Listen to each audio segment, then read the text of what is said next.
with you, level with the British public. More families, many more families, are going to lose loved ones before their time. I must give the British people a very simple instruction. You must stay at home. There was no large-scale removal of people from hospital into care homes towards the start of this crisis. Every year in seasonal flu, the number of deaths is thought to be about 8,000 excess deaths. So if we can get this down to numbers 20,000 and below, that's a good outcome in terms of where we would hope to get to with this outbreak. Christmas is going to be different this year, perhaps very different. It's been such a tough year for so many people, and finally we have our way through it, our light at the end of the tunnel. This is not a natural peak that's going to come down on its own. It's coming down because of the measures that are in place. Take the lid off now, this is going to boil over for sure, and we'll end up with a big problem. Very pleased to say that joining us now to answer your questions, the government's Chief Scientific Advisor, Sir Patrick Vallance. Sir Patrick, very good to see you this morning. Plenty to get through, but let's begin with the thing that we all hope will be our way out of the pandemic, the vaccines.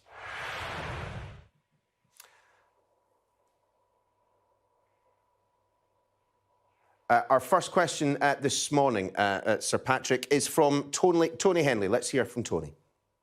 Hello, my question for Sir Patrick is this. With the huge amount of people that have had COVID-19 in the past year and survived, and therefore gained some kind of immunity, how many people do you believe need vaccinating before the government can allow restrictions to be removed, at least slightly?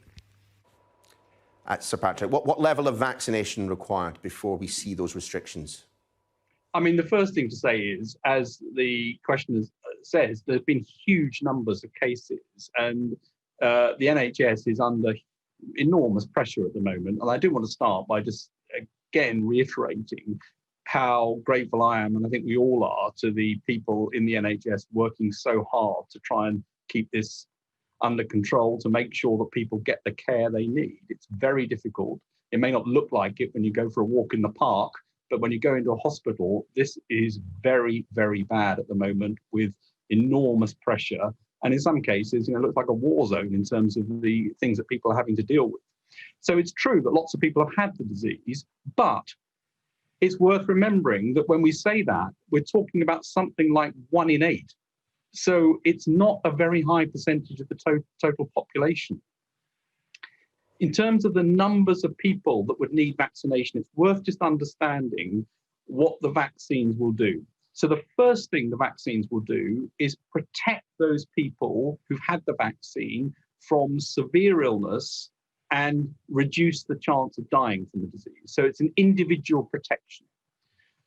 We know much less. If I can just, we know much less about the ability of the vaccine to stop transmission. We think it will stop transmission, but we don't know by how much yet. And you'll need very, very high levels of population coverage, 70% or more, in order to get some degree of immunity across the whole population. Sir Patrick, our second question is from Philip Dunn. Morning, Philip. And it's an interesting one. Israel, he says, has done some clinical trials. They dispute the UK's claim of 89% efficacy after the first dose of the Pfizer vaccine. They say more like 33%. What do you think?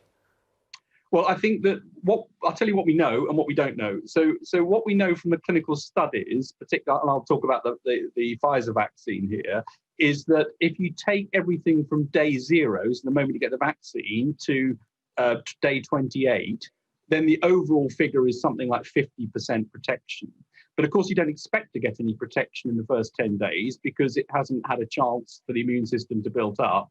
And some people may have been infected before they had the vaccine. So if you take from day 10 up towards day 21 and beyond, then it looks much more like the 89% figure that the JCVI, the Joint Committee on Vaccination, and immunisation said. So that's the clinical trial data. And we also know that when you get into real world practice, things are seldom quite as good as clinical trials. So I think the 89% or so is the figure that you see post 10 days. So that's the basis of the recommendation. It probably won't be as high as that in practice, but I don't think it'll be as low as the figures you've just given. And I don't know exactly what Israel are looking at. They're looking at the total period from day naught, then that doesn't give, for the reasons I've said, an exact comparison. But we need to look at this very carefully. I mean, we just need to keep measuring and understanding it. Just sticking with that point then, when will we know the kind of the degree of efficacy?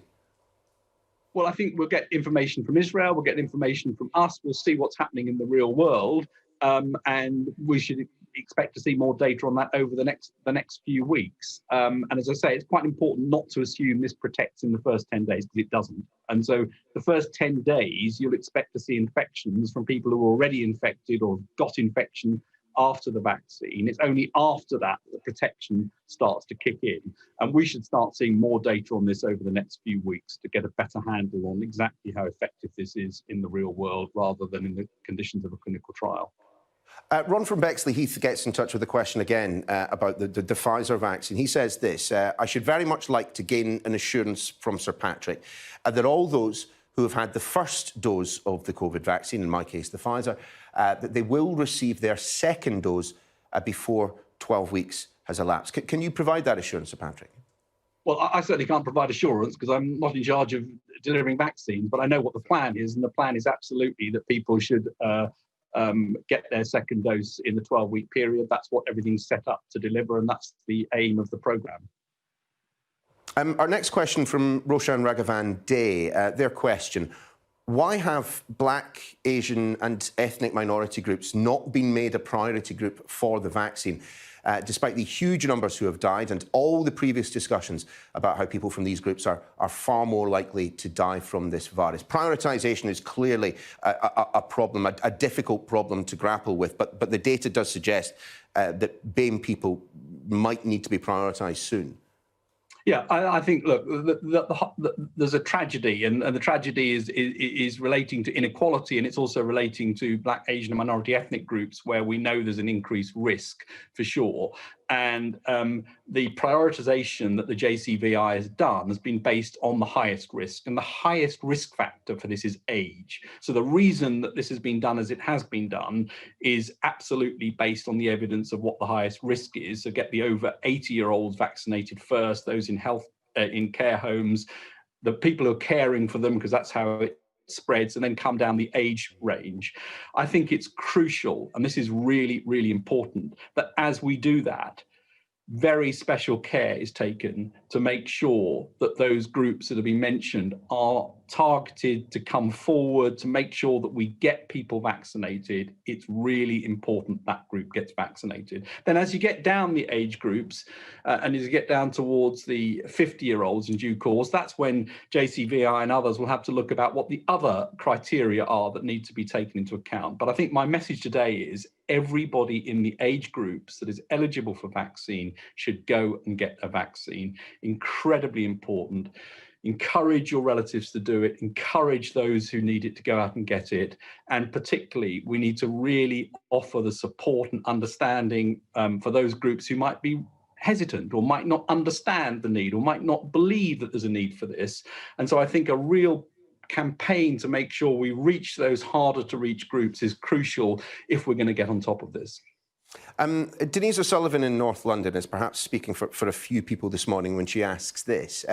Are we going to have periods every year where we will have to lock down again because an old version of the vaccine is running out and people have not yet received their yearly top-up? Do you conceive of us coming out of this completely anytime soon? I mean, it feels like we've been in, out, shaking it all about in terms of lockdowns. Well, let me deal with the vaccine question first of all. I think it's quite likely that we are going to need regular vaccination, at least for a few years. And I think it's quite likely that those vaccines may need to change a bit, as they do for flu every year. So I think that's quite likely that we're going to have some annual or maybe every 2-year vaccination. We don't know yet, and that may change. But that will be planned in the way it's planned for flu as well.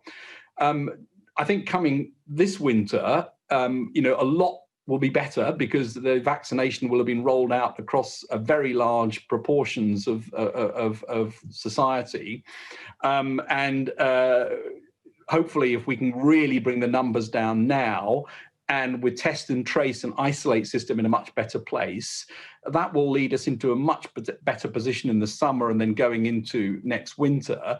As Chris Whittier said as well, I don't think that we can assume that there won't be anything needed next winter. Now, it's more likely to be making sure that we wear masks in certain places, making sure that we keep up with hand washing, making sure that we're sensible about the way in which we interact with people in indoor environments. That's the sort of thing that you might anticipate. But, this virus has taken us by surprise time and time again, and we just don't know. I'd be very surprised if we go in year on year with needing to do things more than that. But this coming winter, I think we need to wait and see how far we get on with the current reduction in numbers that needs to occur. Well, let's move on now, appropriate enough, in fact, given what you've just been saying, to take a look at lockdown and coronavirus restrictions.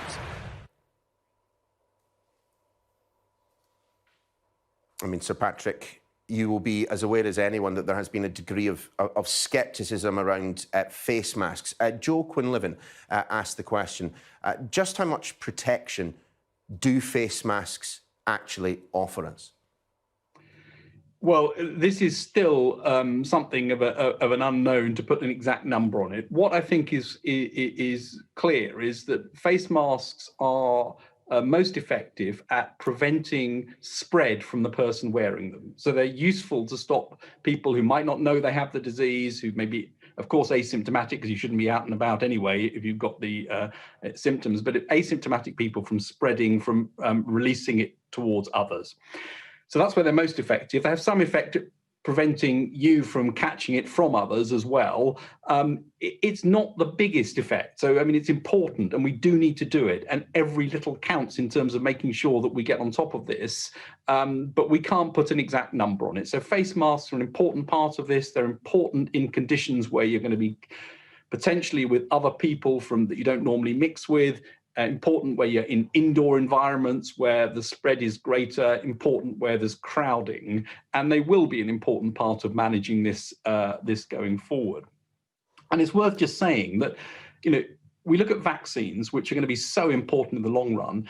Vaccines are not going to get the numbers under control now. The things that are going to get the numbers under control now are hand hygiene, keeping distance, not socializing, staying at home, wearing masks when you're in situations where you have to be out. These are the things that are going to keep the numbers down now, and the things we absolutely need to focus on, because numbers are very high still. A related question then from Michael Lim. He's asking this, when is the UK going to make the wearing of masks mandatory when outside? Michael asserts that this has been proven to be very effective in preventing the spread of the virus. Is that something that's under consideration?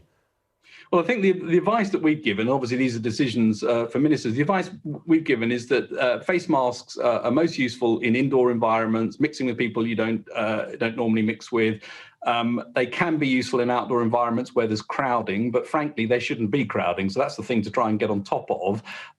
Probably of no value in terms of just being outside generally where there's not any crowding, or where you're just passing somebody for a second, but they may have a role in outdoor environments.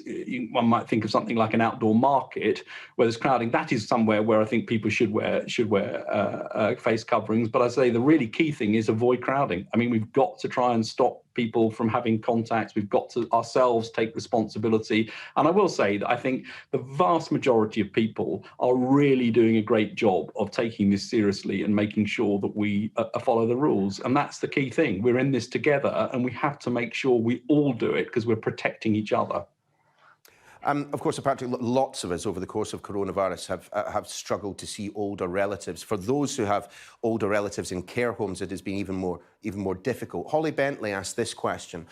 With a dose of a vaccine, PPE and use of lateral flow testing, do you feel it is relatively safe for indoor care home visits? If not, would you feel it's relatively safe with all of the above and 2 doses of the vaccine? This is a horrible situation, and many of us have got relatives who are in care homes, and how difficult it is not to be able to see them and not to be able to do the things that we all wish to do, the normal human things. But I'm afraid my answer to this question is no, it's not safe. And we have to know that with the levels of infection as they are at the moment, we have to stick to the rules to get the levels down. And that means not jumping the gun. And although 1 dose of vaccine is protecting individuals who've had it from serious disease and consequences, including death, being reduced in them, it doesn't stop spread. At least we don't know by how much it stops spread. And so I think this is not the time to be relaxing any measures at all, I'm afraid. And care homes have done a good job of getting rules in place, working with their local directors of public health to make sure they try and create the safest environment they can. And we have to stick with that for a bit longer, however difficult, however personally challenging that is. I'm afraid that is what we need to do at the moment. Sure, but given what you've just said, is there any hope that a trip to a care home would be safe before not just community transmission has been stopped, has plateaued, but until community infection is way down? I think it's still going to be tricky until community infection comes down a lot further than it is now. I mean, we're at high levels. The measures that are in place, and this is important, I mean, the measures that are in place are making a difference, and you can see that. Levels are flattening in some places maybe coming down a bit, in other places still rising a bit, but more slowly. But we're at really high levels. I mean, something like 1 in 55 people infected, higher in many areas. The prospect of spread is still high.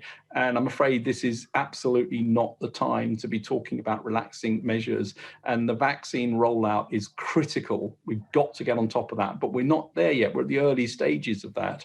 It's great that over 50% of the over 80s are now vaccinated and a high proportion of people in care homes, but we haven't got far enough yet. And I think it's just too early to be doing this, and we risk the whole thing flaring up. Peter Ark sent in this next question, but I think from what you've said, we might know the answer. He asks, will the government keep the lockdown going for longer if the figures do not come down, and how long will it continue if they do? I wonder if you can answer, Peter, bearing in mind, of course, as you have said a few times this morning, these are decisions for politicians. You merely provide the advice. What would the advice be?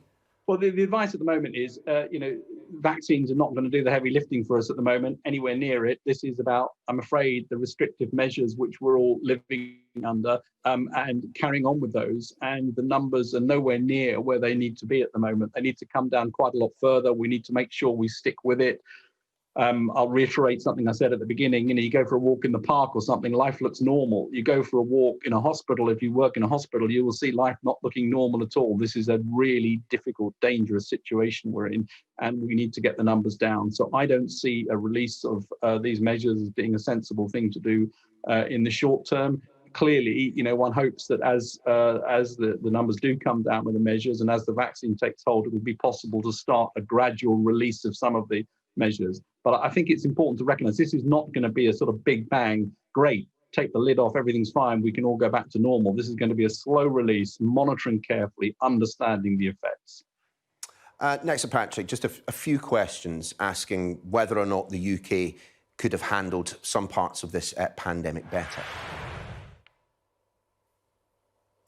Starting with David McCormick from Doncaster. He sent us this question.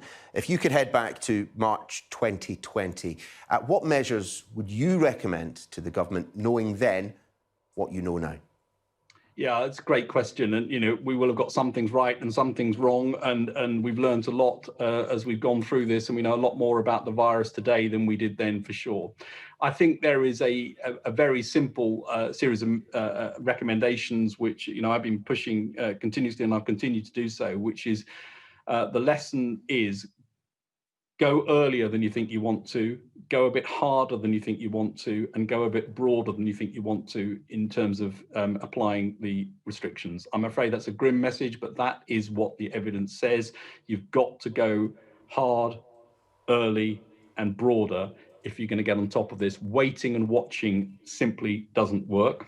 And the second thing I'd say is that if you go right back, and this is obviously much easier with the benefit of hindsight, you go back to January, the things that might have been effective, but I don't think anyone at the time would have really thought of doing this or been able to apply this. We know that we got importation of cases. So I think stricter measures in terms of making sure that people come in quarantine and so on are important to stop importation of cases. We're seeing that now with the variant trying to delay importation of cases. I think those are measures which are quite important, but they have to go very early. By the time you're in March, we had so many cases in the UK. I don't think that would have made any difference at that time point. Just on that point, clearly you, Sir Chris Whitty, any number of politicians have been on the steepest of learning curves when it comes to COVID-19, identifying and then learning from the mistakes. But because the government strategy, the public health strategy, has had to change from time to time, would you accept that there have, on occasion, been problems with communicating that strategy? Yeah, I'm sure they have. I mean, it's difficult, and things are changing, and rules have been changed, and I'm sure lots of lessons have been learned on the communication side as on other side. I mean, this is an unparalleled situation. It would be completely astonishing if everything had been done perfectly. And I think you look back and you can see situations where clearer communications would have helped, better reach to certain groups would have helped, and so on. So I think that's certainly the case. And the other thing that's worth bearing in mind, I think it's important, is that there are people who perpetually want to sort of release things sooner, perpetually don't want to go into lockdown, argue that nothing's going to happen, there isn't going to be a second wave, or there isn't going to be another increase. And I think this causes quite a lot of confusion in the public debate.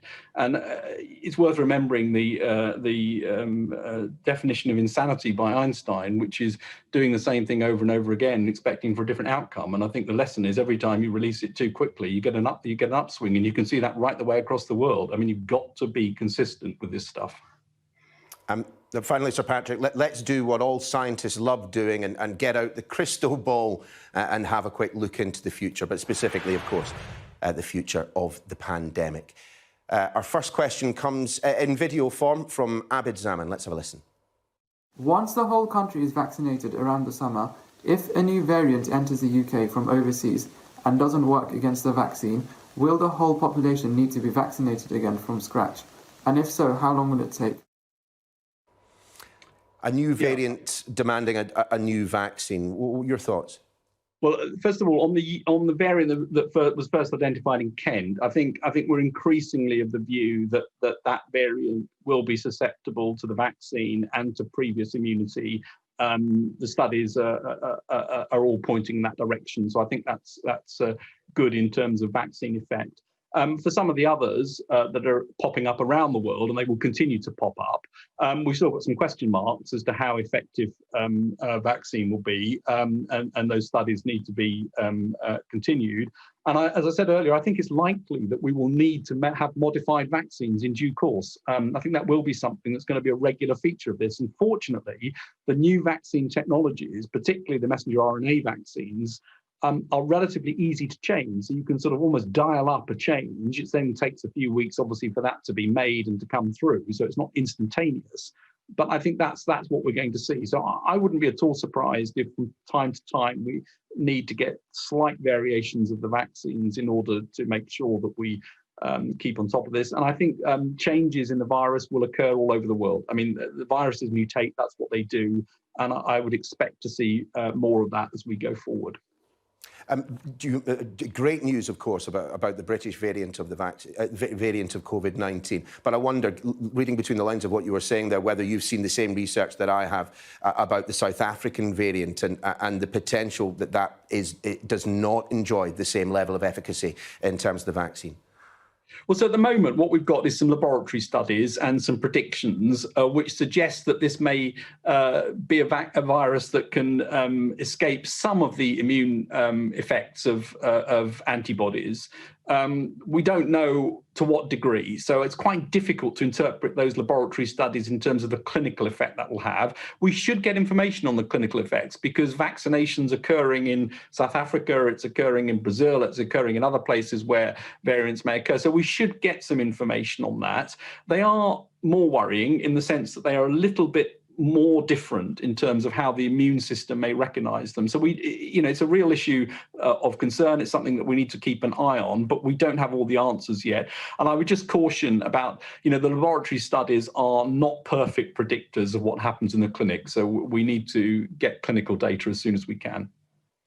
Final question from the public. Simone in Sheffield asking this. With the vaccine rollout in progress, and individuals gaining natural immunity, natural resistance from actually having the virus, at what point does the combination of these factors mean the UK reaches herd immunity? Well, total herd immunity, and we may not get to actually perfect herd immunity with vaccines, but you're probably going to need 70% plus of the population to be immune for that to occur. But every degree of immunity in the population makes it more difficult for the virus to spread, makes it a bit easier for things to return to normal. So I don't think it's an absolute, but total herd immunity is going to require very high levels of vaccine cover. As I said, what we're trying to do at the moment is protect the most vulnerable. Sir Patrick, our last set of questions comes from Mr. N. Patterson in this studio in Westminster. I've just got to wonder, how have you been doing through all of this? We look at our politicians, we look at our scientific advisors, our chief medical officers. You've been burning the midnight oil, the candle at both ends. Are you coping? Well, I hope I'm coping. I think, as always, there are people who are having it much tougher than I am, for sure. And, I again look at the NHS staff and what they're going through at the moment. And actually, I look at people like small business owners who are suffering. They've got really tough times. My son's a teacher. Everyone's got difficult things to deal with, and yes, things aren't easy. But I'm fortunate. I have a very strong support network. I've got strong support at work, strong support at home, and this is about staying absolutely focused on the science and making sure that we try and give the best possible advice that we can to enable the government to make these really, really difficult decisions that they have to make. And on that, of course, we've both said it a few times. Your job is to advise. Your job is not to make the decisions. How comfortable has it been for a scientist like yourself to kind of see the Venn diagram of science and politics kind of coming together just a little bit more than perhaps it might have in the past? Well, I mean, first of all, I quite welcome the fact that science is there informing government, and that's what we should do in all sorts of areas, and not just here. But there'll be times when politicians need to make decisions based on other factors, and that's why we have a democracy. That's why they're elected, and those are the difficult decisions they have to make. My job is to make absolutely sure that they understand what the science advice is, and to give it straight, fearlessly, and even if it's unpopular or not one that they want to hear, I'm afraid they have to hear it, and then they need to make the decisions that they need to make, and it's tough. And a final word from you, just direct to the public. If you had 3 sentences in which to kind of instruct them, to guide them this morning as to what's going on right now and where we are going, what would you say to the great British public? There's light at the end of the tunnel. I mean, science is going to get us out of this, and we're on the way. But we need to carry on doing what we're doing, and a big thank you to everybody. I mean, it's really tough to keep these restrictions in place. It's really tough on children. It's really tough on all of us. Please keep going, because if we can keep this under control, if we can drive these numbers down, that's what's going to get us out of this sooner. That's what's going to allow the vaccines to take effect and have the consequences that we want. And that's what's going to allow us ultimately to open up. Sir Patrick, it is rare indeed that I get this length of time to put questions to a politician. It is certainly never happened that I have received as many straight answers from them. Sir Patrick Vallance, we really do appreciate the time you've taken to answer our viewers' question this morning. Thank you so much for joining us on the programme. Thank you. Well, let's get a little bit of analysis now to that viewer Q&A with Sir Patrick. Our resident experts are joining us. In just a moment, we'll be speaking about the interview with our technology correspondent, Roland Manthorpe, and our political correspondent, Joe Pike, will be joining us in just a second as well. But as well as those two, we've assembled a panel of experts to explain the significance of what Sir Patrick said. In a few moments' time, I'll be speaking to Professor Callum Semple from SAGE, Professor Geoffrey Almond from the University of Oxford, Dr Daniel Bryden from the Faculty of Intensive Care Medicine, and Dr Nisreen Alwan, Professor of Public Health. They will be up in just a second. But of course, one commonly asked question that we put to Sir Patrick is whether we will need regular social distancing restrictions in future years, and whether or not we will be needing annual coronavirus injections. He told me that our lives are going to be changed forever.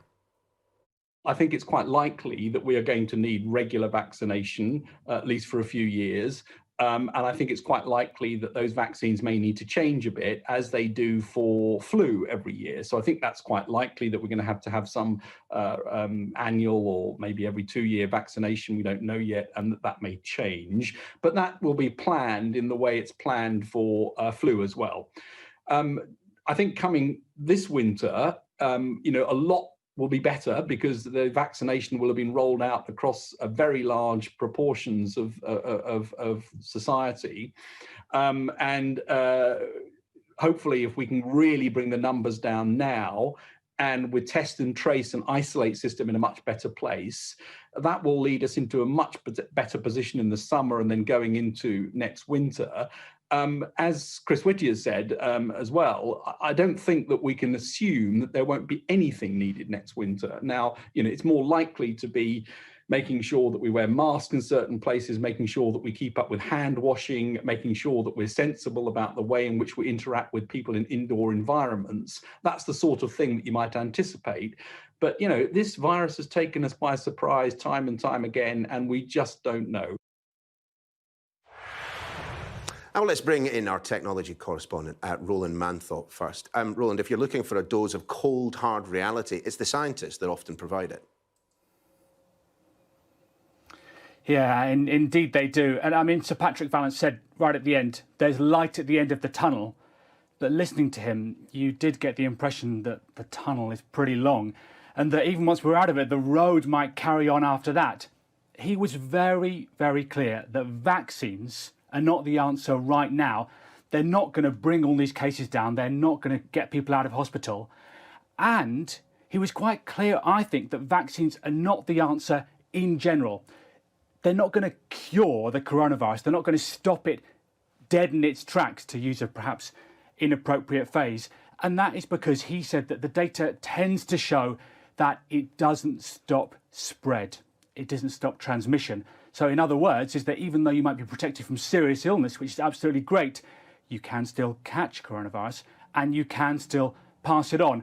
And that raises questions for how it will be kind of spreading in the community. It raises questions, could we see a fourth wave? Could we see another lockdown? And while obviously he was hopeful, saying if we all follow the guidance, if test and trace works, then that might not happen, he didn't exactly rule it out. So yes, it was a cold, hard dose of reality there, really. Thanks for the moment, Roland.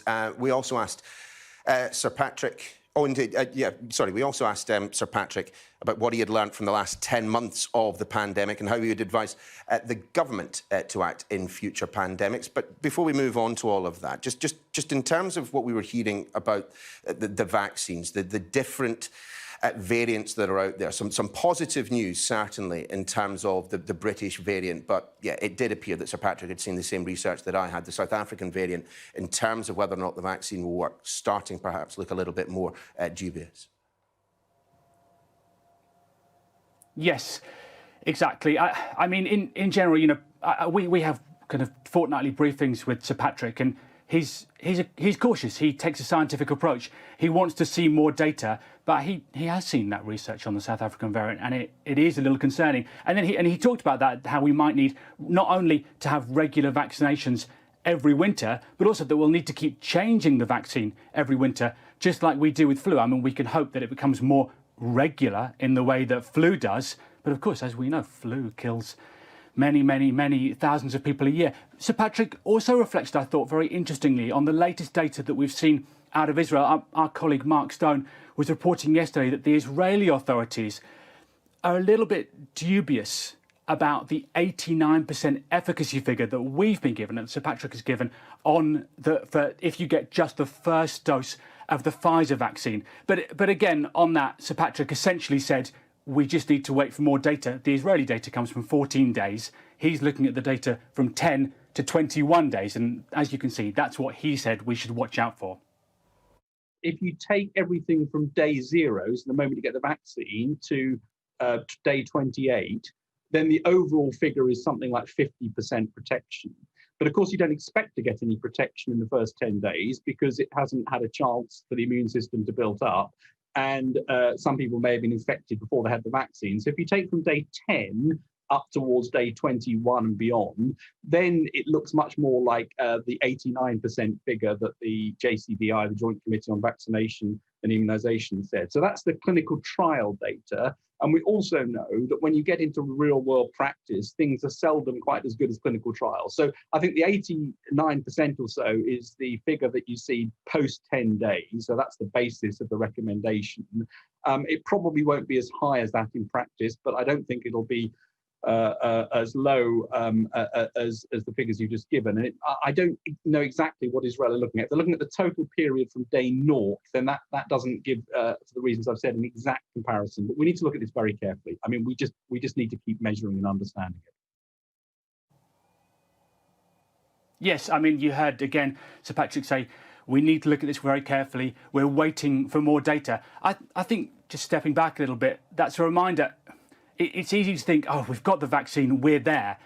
We're not there. We're still in the middle of a live experiment, and we are gathering data, and the scientists are gathering data, and we're going to have to keep learning as we go. I mean, well, we should never forget, shouldn't we, that, viruses do mutate. There are new variations that crop up quite regularly, and in fact, if you're looking for mutations to take place, well, they tend to take place in areas where you have significant numbers of cases. Yes, exactly, and that is another reason. I mean, you heard him reflecting more generally on the course of the epidemic. You want to go hard, you want to go early, and you want to really lock down. This is another reason why you might want to lock down and try and keep cases as low as possible, because that stops mutations popping up. Of course, the difficulty is that, I mean, there are thousands, tens of thousands, I think, or maybe about 12,000 mutations that have been tracked so far. But we have already seen that, one, the British variant, I mean, it's completely transformed the pandemic, 30 to 70% more transmissible. There are hardly any countries in the world that can keep it under control, even places like Germany. And he was asked about new variants and the possibilities of new ones popping up, because incredibly, the British variant isn't even, or as we call it, the one we've got here, isn't even the thing we're worried about. The thing we're really worried about is that a new mutation might pop up that escapes the vaccine or escapes immunity. And he was asked about that, and I thought he had some interesting reflections. On the variant that was first identified in Kent, I think we're increasingly of the view that variant will be susceptible to the vaccine and to previous immunity. The studies are all pointing in that direction, so I think that's good in terms of vaccine effect. For some of the others that are popping up around the world, and they will continue to pop up, we've still got some question marks as to how effective a vaccine will be, and those studies need to be continued.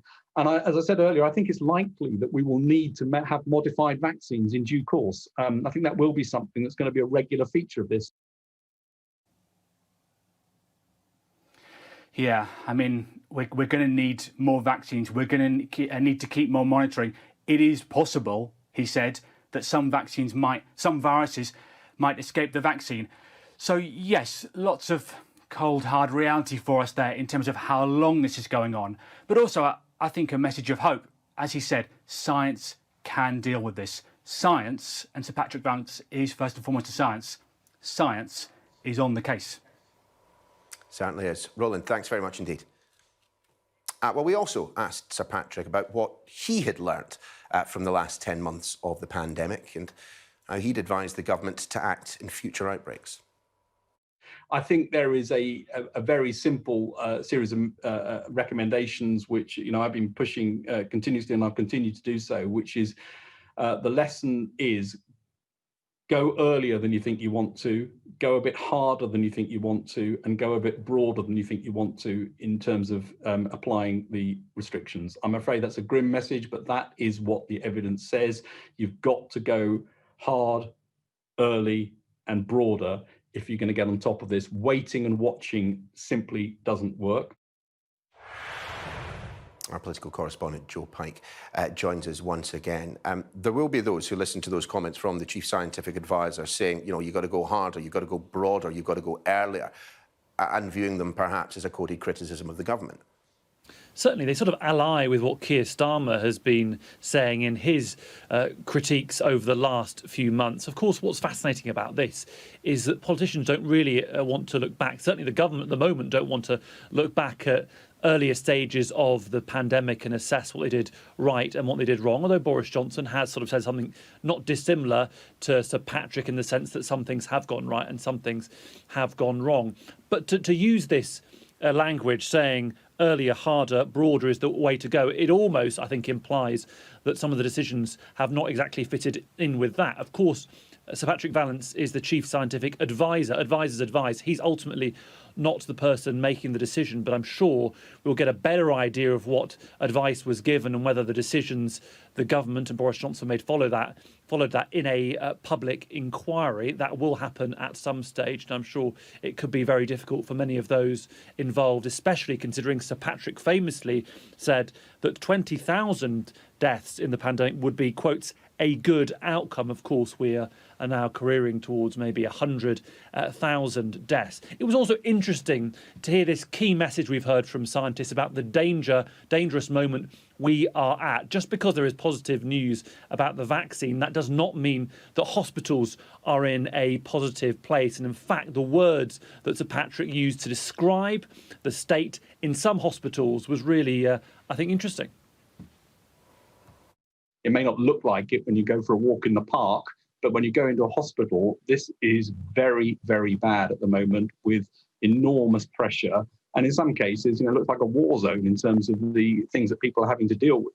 So it's true that lots of people have had the disease, but it's worth remembering that when we say that, we're talking about something like 1 in 8. So it's not a very high percentage of the total population.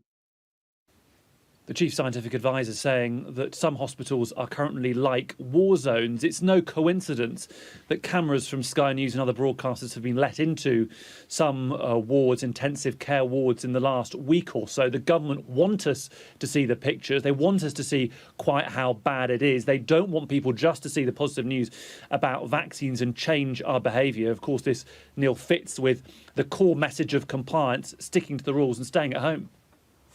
Joe, clearly, as we've been reporting on since the pandemic began, care homes have been pretty badly hit by COVID-19. What more did we learn from Sir Patrick as regards, the opportunities available to people to get into these care homes to see their older relatives?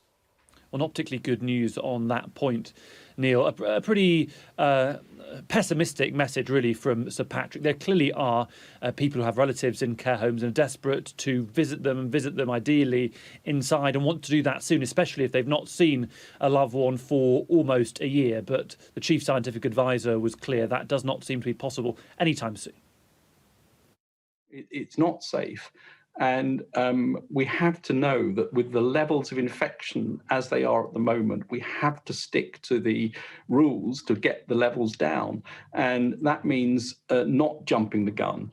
And although 1 dose of vaccine is protecting individuals who've had it from serious disease and consequences, including death, being reduced in them, it doesn't stop spread. At least we don't know by how much it stops spread. And so I think this is not the time to be relaxing any measures at all. But my top headline, I think, from that fascinating half-hour interview and question and answer session, Neil, was on regrets, on looking back. Sir Patrick Vallance implying pretty heavily that the government didn't move far enough, fast enough. Joe, thank you. Time, though, to find out what our panel of experts made of the Chief Scientific Officer's answers to your question. We're joined now by Professor Callum Semple, an expert in outbreak medicine at the University of Liverpool and a member of SAGE and NAVTAG.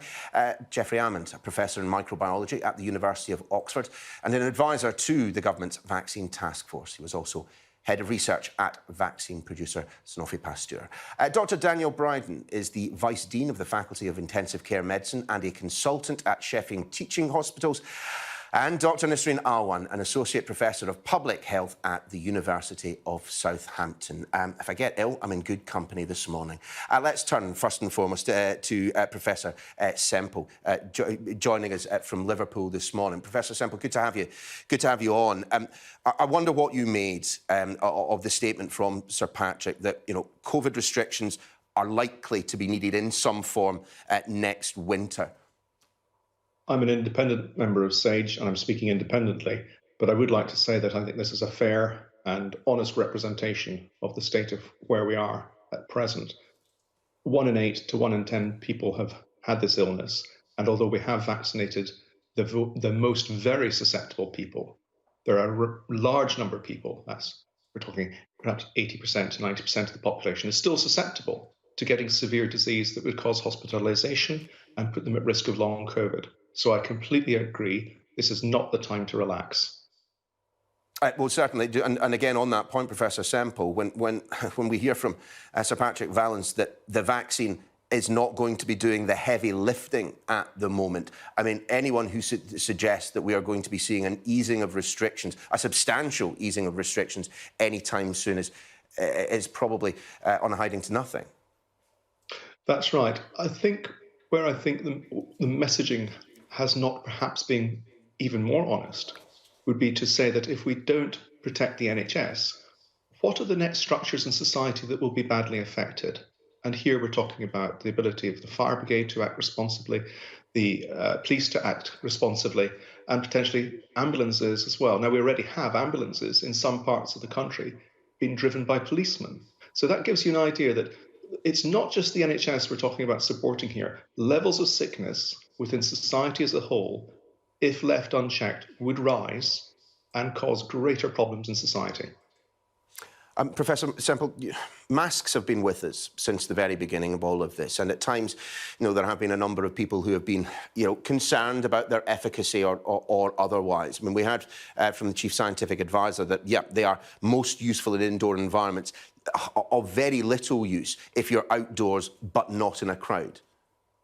That's right, and I think masks is one of the areas where perhaps we as advisors got it wrong to start with. We didn't appreciate the importance of masks in protecting other people. We were focused on masks in protecting the individual wearer. And now that we've got a better understanding that the virus is effectively airborne in fine aerosol form in close proximity and particularly inside, we now understand the value of masks in protecting other people. And yes, outside where you've got fresh air, a bit of wind, air movement, some ultraviolet light, under these circumstances, the masks become essentially not as effective because other factors are controlling the virus within the environment. Good point. Let's bring in Dr. Nisreen Alwan, Associate Professor of Public Health at the University of Southampton. Dr. Alwan, we were talking about it with our political correspondent Joe Pike just a second ago, but I'm sure many people's attention will have focused on the words that we had at the end of that interview. You know, go earlier, go harder, go broader than you think you want to. Is it the case, in your opinion, that on all three of those points, you know, we didn't do that? We didn't go early enough, we didn't go hard enough, we didn't go broad enough, and that is why we are where we are today? Absolutely, yes. I agree with that totally. And I think we're not out of it yet. So now is the time to say, we've got this lesson, we need to learn from it. At the moment in time we're at in the pandemic. So I think, we really need to understand. I think a lot of your viewers will want to know, what is the plan when we come out of the lockdown, or even when the restrictions are a bit relaxed. So that period between March and September, when most of the population are still unvaccinated, what are we doing, in terms of trying to keep the infection levels down? I think everybody needs to see a plan, how basically, to know how we learned from what happened before. So, for example, in particular settings like schools, everybody's so concerned about what's going to happen. You can't keep children off schools forever. It's very damaging. I've got 3 children at different school ages at home. It's devastating for everybody. But what is the plan? When you start, sending, the school open to everybody, what is the plan to try and reduce transmission? We know now that children transmit the virus, even though very luckily they don't get it badly. So we need to look at that. And this is the time to plan. The time is not when we come out end of February or March or whatever time. The time is now to say, we've got these solid plans and we know what we're doing when the restrictions are relaxed. Dr. Almond, it is, of course, very easy for journalists like me to have an ill or uneducated pop at government advisors, even politicians, through COVID-19. But we have to admit, everyone has been learning as they have gone. Mistakes will undoubtedly have been made, innocently, in good faith. All of that said, even Sir Patrick concedes that at times, and this goes directly to your brief at the University of Southampton, but at times the messaging has really not been on point, and that will have contributed to some of the problems that you were just mentioning. Yes, absolutely agree again. The messaging needs to be very clear, not confusing. When we're, asking people to do things, we need to justify why we're asking it. And also we need to, the messaging needs to include the reality of the situation. For example, most of the messaging focuses on deaths as the only bad outcome, from getting COVID-19. And we know now that it's not, and we know that illness and potentially we'll end up with a mountain of chronic illness because of long COVID. That is not, I still think that's not been communicated clearly to everybody. The risk is that even if you're younger and, have no pre-existing conditions, that there is a chance that you will end up being ill, for a while from COVID-19.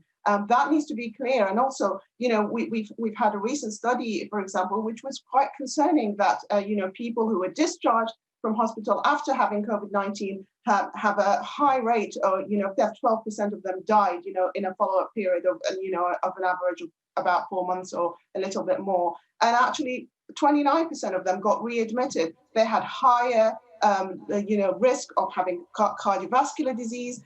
They had higher risk of having kidney disease, diabetes. So this is, I think, is still not being communicated clearly as well about, these are the risks. It's not just death, it's also illness.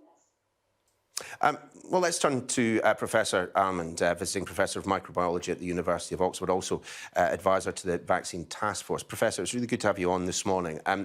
Understandably, there is a degree of concern at the moment that about the vaccine and its efficacy, the data emerging from Israel in the past 24 hours, and of course the changing of the scheduled second injection. We had Sir Patrick defended the delay of the second dose of the Pfizer vaccine. Are you entirely sanguine about that?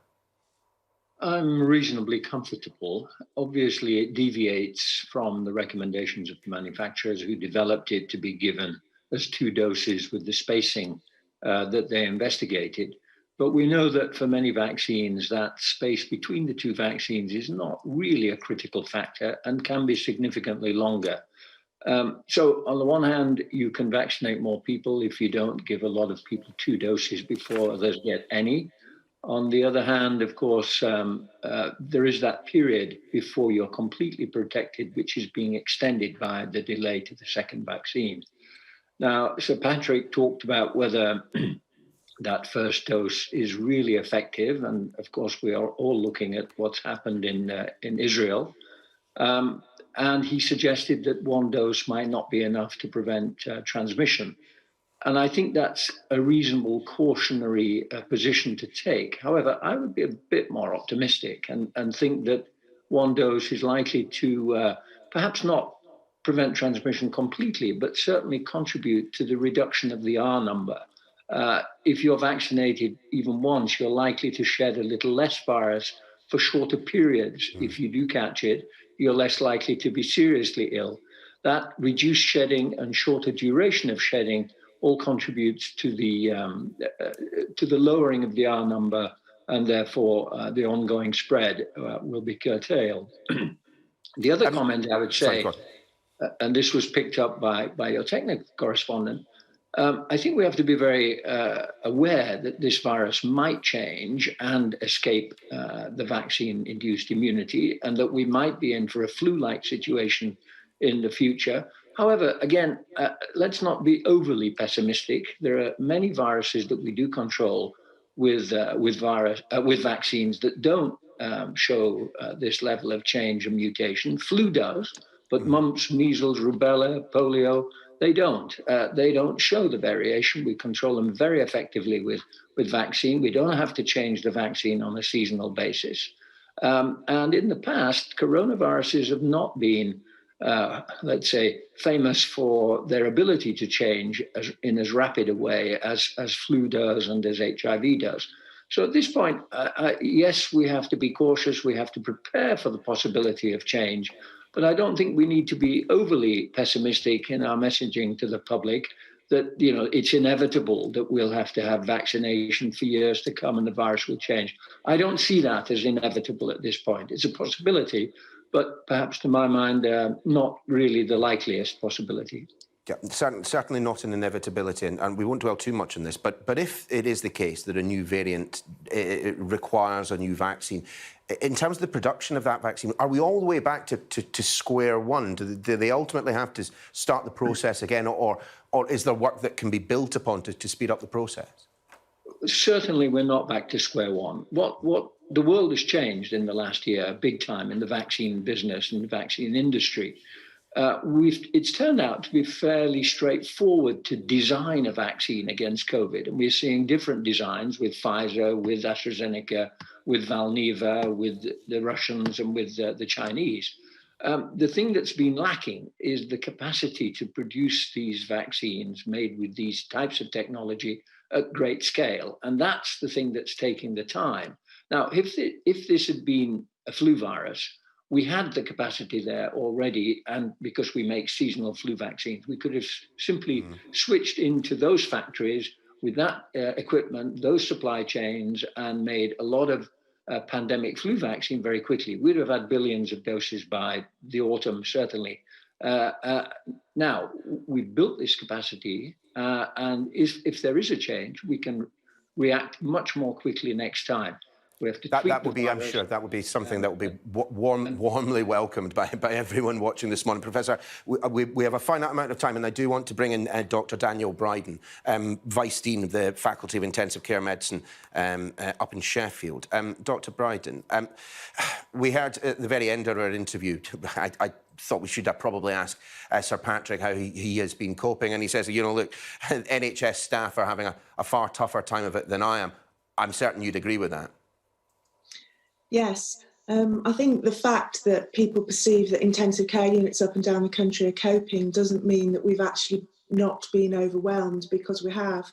And I think at some point Sir Patrick used the phrase all hands to the pump. And that's what it has been. It's been a significant effort. NHS staff have been transferring patients across the country for critical care. We've been using other staff groups to help us deliver care. And intensive care nurses have been looking after significantly more patients than they normally would do. So it's an adjustment of the term coping, I think, really. Given that which we heard from Sir Patrick about the fact, you know, there might well be some restrictions come winter, that COVID in some form or another is going to be with us for quite a long time. What do we need to do then? We need to start planning for now in terms of the staffing within intensive care, within the health service in general. Anyone who's been working on the front line must have been having a tough time of it. That's not coming to an end anytime soon. So what needs to be done right now to ensure that when the pressure on the gas is taken off just a little bit, that we can make sure that our healthcare professionals are fine and dandy? Well, you're quite right that what's happening at the moment will still have an ongoing effect in many intensive care units well into the spring. And then we will have to start thinking about planning for the future and significantly putting a focus on staff health and staff well-being. I think at the present, we are very much focusing on the delivery of care to patients, and we know that our staff are highly professional. But when we have systems in place for planning how we deal with COVID and other infectious illnesses going forward, we will have to build into that means of making sure that our staff are supported and are resilient and able to keep working when things get tough. Dr. Bride, I'm afraid we have to leave it there. Indeed, I wish to thank all of our guests on the programme this morning. Professor Callum Semple from the University of Liverpool, Professor Geoffrey Almond from Oxford University, Dr. Danielle Bryden from Sheffield, University of Sheffield, and indeed Dr. Nisreen Alwan from the University of Southampton. Really appreciate your time today. And that brings us to the end of this special show, that question and answer session on coronavirus with the government's Chief Scientific Advisor, Sir Patrick Vallance. You can find all the highlights of that on the Sky News mobile app or indeed our Twitter feed. In the meantime, do stay tuned, as it is a big day in the United States. And after the break, we'll be talking about the inauguration. We'll be showing you Donald Trump's final farewell. Plus, I'm going to be joined by Rory Bremner to take a quick look back at the President's tumultuous time in office.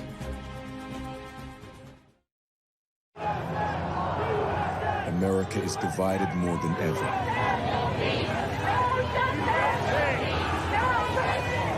Can Joe Biden restore calm in the United States of America? U.S. inauguration.